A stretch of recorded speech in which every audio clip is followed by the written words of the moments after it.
Hi everyone, it's Christina Daves with this week's Get Famous Friday PR tip. This week's tip is about David versus Goliath.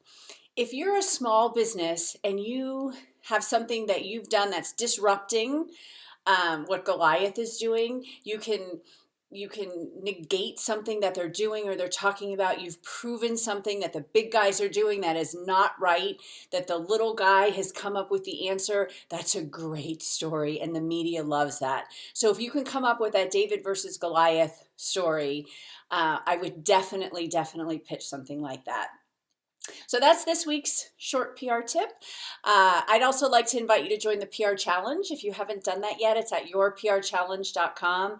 It's 10 days. It will help you get massive visibility for your business. It's 10 minutes a day. That's all I ever ask of anybody to use to get publicity, to get visibility. So 10 days, 10 minutes a day, the PR Challenge. I hope to see you there, and I can't wait to see you in the media.